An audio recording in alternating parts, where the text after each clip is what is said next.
क्या आप जानते हैं कि साल में एक ऐसा समय आता है जब हमारे पूर्वज हमसे मिलने धरती पर आते हैं।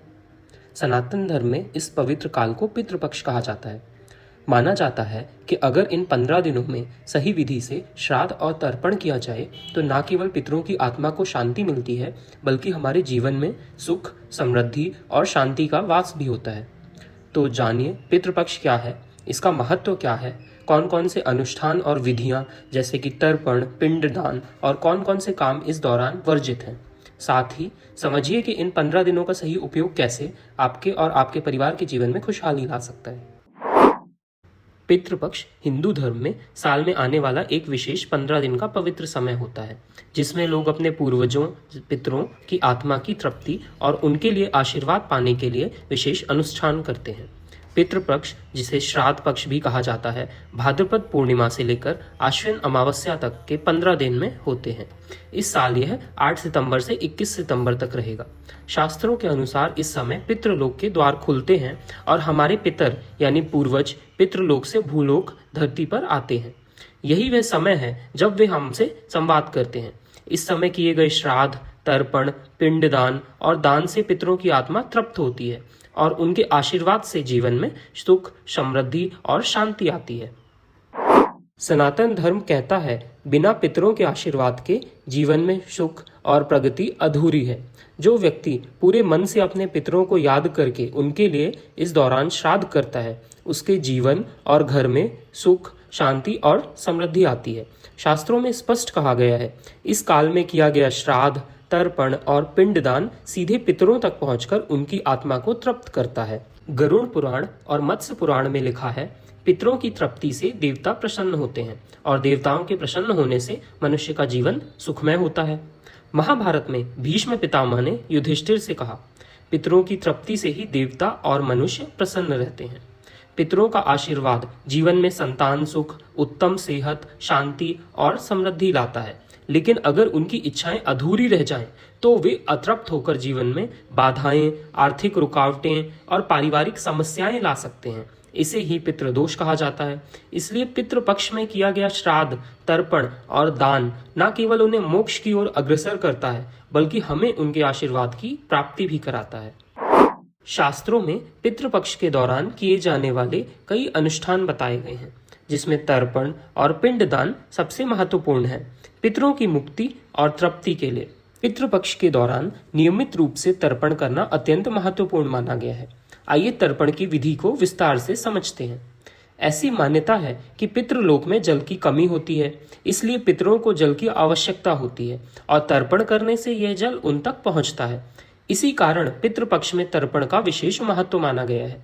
तर्पण का अर्थ है जल, तिल और मंत्रों के माध्यम से पितरों का श्रद्धा अर्पित करना। इसे हर व्यक्ति कर सकता है। तर्पण कब करें?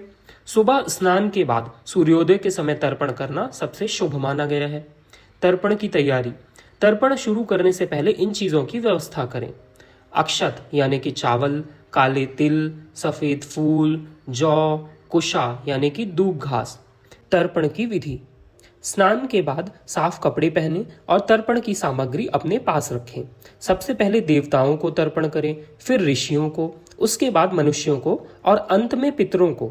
तर्पण के समय दाहिने हाथ में कुशा का पोर लेकर जल में काले तिल डालें और पितरों के नाम स्मरण करते हुए जल अर्पित करें। यदि नाम याद नहीं है तो भी हमारे सभी पितरों के लिए कहकर तर्पण कर सकते हैं। तर्पण करते समय दक्षिण दिशा की ओर मुख करके जल अर्पित करें। पितृपक्ष में आप रोजाना तर्पण कर सकते हैं या कम से कम अमावस्या के दिन इसे जरूर करें।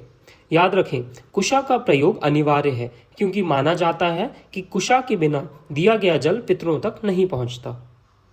आइए अब पिंडदान के बारे में बात करते हैं। पिंडदान पितृपक्ष के दौरान श्राद्ध और तर्पण के साथ किया जाता है।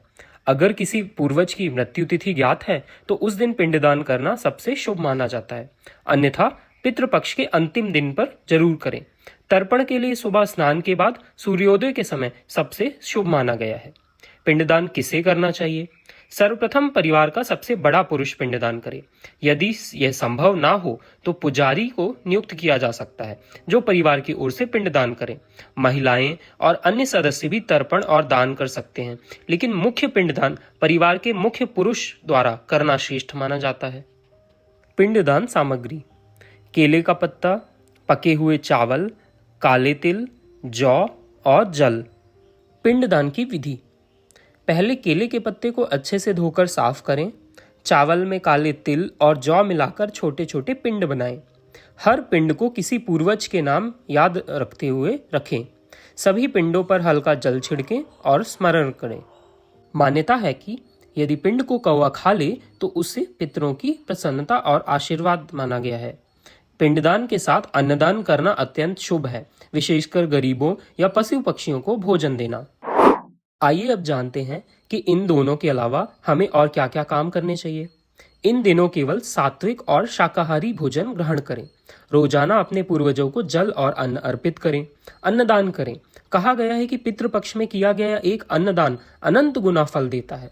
वस्त्रदान, गौदान, कपड़े, बर्तन और अन्य वस्तुएं दान करें। ब्राह्मणों और गरीबों को भोजन कराएं। पशु पक्षियों को भोजन कराएं, विशेषकर गाय, कुत्ता और कौवा। पितृ स्रोत या मंत्र का जाप करें, प्रतिदिन दीपक जलाकर। अमावस्या के दिन गंगा या किसी पवित्र नदी में स्नान करें। कौवे पितरों के संदेशवाहक माने जाते हैं, इसलिए उनका सम्मान करें और उन्हें भोजन कराएं। पितृपक्ष में वर्जित कार्य: पितृपक्ष में कुछ कार्य वर्जित माने गए हैं। आइए जानते हैं कि इन दिनों हमें कौन कौन से काम बिल्कुल भी नहीं करने चाहिए। कोई भी शुभ कार्य ना करें। शादी, गृह प्रवेश या नया व्यवसाय शुरू ना करें। नए कपड़े खरीदना या सामान इस समय वर्जित है। मांसाहार और शराब ना लें। यह समय सात्विक भोजन और शुद्धता का है। बाल और नाखून ना काटें, इसे अशुभ माना गया है। क्रोध, झूठ और दूसरों का अपमान ना करें, ये कर्म पितरों की तृप्ति में बाधा डालते हैं। इस समय ब्रह्मचर्य और संयम का पालन करें। तो इस पितृपक्ष अपने पूर्वजों को याद कीजिए और उनके लिए तर्पण, श्राद्ध और दान कीजिए। माना जाता है कि जब पितर प्रसन्न होते हैं तो जीवन की सारी बाधाएं दूर हो जाती हैं और घर में सुख शांति का वास होता है। अगर आपको यह वीडियो उपयोगी लगा हो तो इसे लाइक और शेयर करें और कमेंट में बताइए आपने इस वीडियो में क्या नाम जाना या सीखा।